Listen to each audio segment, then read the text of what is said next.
Assalamualaikum semuanya, Mimin lanjut lagi bosku. Bab 38-39.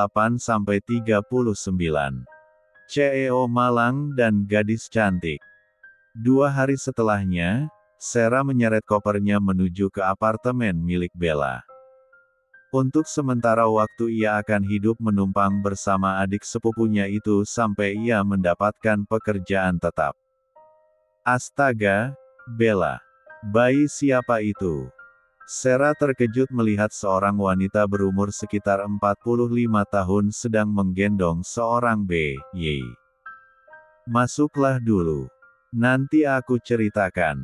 Bella mengabaikan pertanyaan Sera. Ini kamarmu. Bella membukakan sebuah pintu kamar yang akan ditempati oleh Sera. Apartemen milik Bella bukanlah sebuah apartemen mewah seperti tempat tinggal Sera sebelumnya. Itu hanya sebuah hunian sederhana memiliki 3 kamar yang tidak terlalu besar.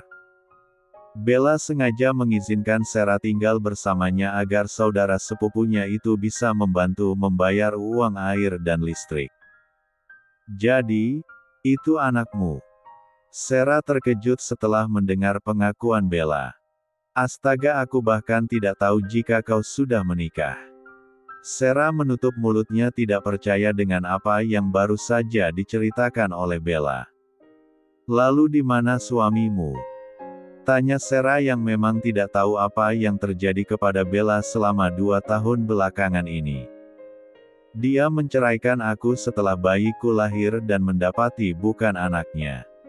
Bella menghela napas, mengingat pernikahannya bersama dengan Leo yang hanya bertahan 5 bulan saja.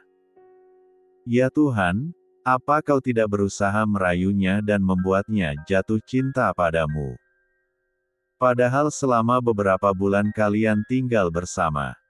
Tanya Sera. Aku sudah berusaha, tapi dia tetap tidak dapat melupakan mantan kekasihnya. Entah apa yang dilakukan wanita itu pada Leo, sehingga Leo masih mengejar-ngejarnya. Jawab Bella.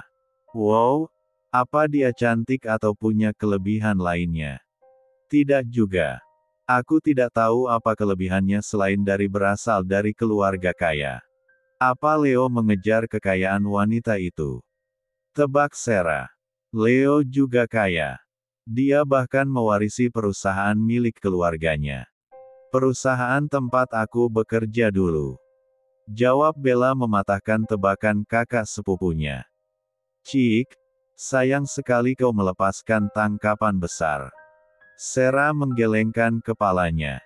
Jadi apa mereka sudah menikah sekarang? Tanya Sera lagi. Bella menggeleng sambil tersenyum penuh misteri menatap Sera. Mereka tidak menikah, karena wanita itu sudah menikah dengan pria lain setelah beberapa hari pernikahan kami. Bella menjeda ucapannya. Kau tahu dia menikah dengan siapa?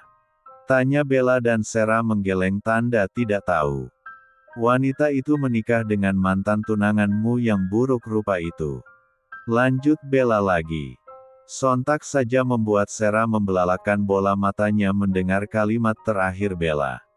Sera sungguh tidak menyangka jika dia dan Bella memiliki masalah dengan wanita yang sama. Jadi apa kau mau bekerja sama denganku untuk membalas dendam dengan wanita itu? Tawar Bella yang memang sedang mencari rekan untuk menjatuhkan Adira. Bagaimana caranya? 1 minggu sudah berlalu. Hubungan Arkan dan Adira semakin mesra. Sera juga sudah mendapatkan pekerjaan di sebuah perusahaan berkat merayu seorang teman kencannya. Setelah mengantarkan Adira ke butik, Arkan langsung menuju ke perusahaan. Apa saja jadwalku hari ini? Tanya Arkan kepada asistennya. 1 jam lagi Anda akan melakukan pertemuan dengan perusahaan Greenwald. Arkan melihat jam di pergelangan tangannya. Kosongkan jadwal saat jam makan siang. Perintah Arkan. Baik Tuan. Siang ini Arkan ingin mengajak Adira untuk pergi makan siang bersama. Sejak menikah mereka sangat jarang melakukan hal itu selain hari libur. Mulai sekarang Arkan ingin menghabiskan lebih banyak waktu bersama sang istri. Tepat pukul 9 pagi Arkan masuk ke ruang rapat bersama dengan Hen. Namun ada pemandangan yang tak biasa di sana. Meskipun Arkan tidak mempedulikan tapi tetap saja itu sangat mengganggu baginya. Bab 39. Ada apa? Tanya Adira ketika melihat wajah tampan Arkan tampak kesal. Tidak ada. Setelah ini kita langsung pulang, kata Arkan sambil menyudahi makannya. Padahal makanan masih banyak di dalam piring milik Arkan. Suasana hati Arkan menjadi tidak baik setelah melihat kehadiran Sarah dalam rapat pertemuan dengan perusahaan Greenwald tadi pagi. Pihak perusahaan itu memperkenalkan Sarah sebagai sekretaris CEO perusahaan Greenwald. Pulang. Kenapa? Apa kau tidak bekerja? Tanya Adira. Aku lelah, jawab Arkan singkat. Baiklah. Adira menurut saja kata suaminya meskipun merasa aneh. Seorang yang gila kerja tiba-tiba merasa lelah. Begitu tiba di rumah, Arkan langsung membawa Adira ke kamar. Arkan menggaluk tubuh istrinya dengan erat seolah ingin berbagi beban berat yang sedang ia rasakan. Cukup lama pria itu menggaluk istrinya sebelum ia melepaskan. Kemudian Arkan satu satu bir sang istri. C1 uman yang semakin lama semakin dalam dan menuntut meminta lebih. Tentu saja Adira tidak menolak keinginan sang suami. Mungkin dengan ini Adira bisa membantu membuat Arkan jadi lebih tenang. Siang menjelang sore, Adira terbangun dari tidurnya dan ia tidak mendapati Arkan ada di dalam kamar. Adira merenggangkan otot-ototnya. Katanya lelah tapi dia masih bisa membuatku kelelahan.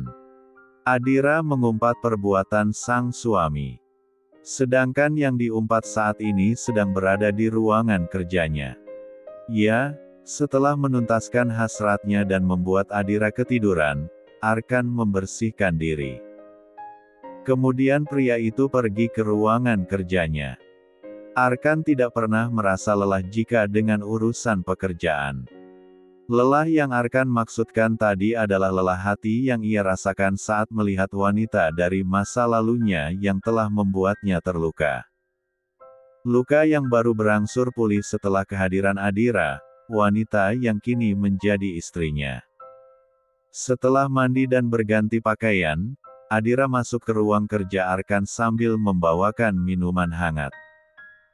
Arkan menghentikan pekerjaannya melihat kedatangan sang istri. Katanya lelah, kenapa bekerja? Adira meletakkan nampan yang ia bawa di atas meja. Lelahnya sudah hilang, jawab Arkan sambil tersenyum kepada sang istri. Kemarilah.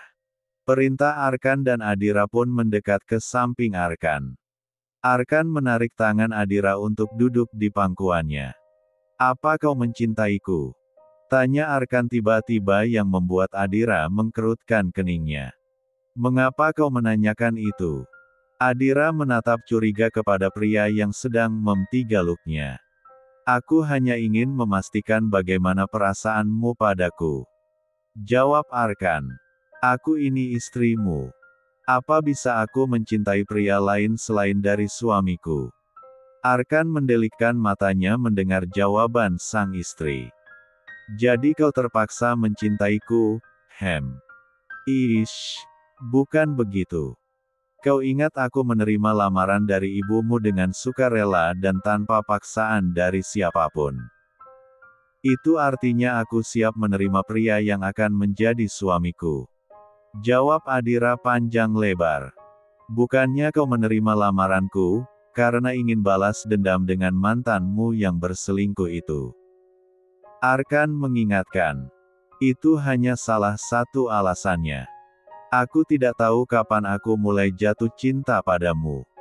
Tapi saat kejadian kecelakaan itu aku sangat takut kehilanganmu, kata Adira lirih. Tiba-tiba ia merasa sedih saat mengingat kejadian naas yang menimpa mereka waktu itu. Arkan menatap dalam wajah cantik wanita yang sedang dipelukan saat ini. Bahkan semakin mempererat P3 lukannya karena terharu mendengar perkataan sang istri. Saat kecelakaan itu Arkan masihlah seorang pria buruk rupa tapi Adira sudah bisa menerimanya. Bahkan wanita itu takut kehilangannya. Sebegitu tuluskah hati wanita yang dipilih ibunya untuk dirinya? Hei, kau kenapa? Lepaskan. Aku tidak bisa bernapas. Seloro Adira yang menyadari jika sang suami saat ini tak seperti biasanya. Maafkan aku yang sudah mengabaikan wanita sebaik dirimu dan sebelum ini. Kata Arkan terdengar sendu mengingat semua perlakuannya kepada Adira. Sudahlah.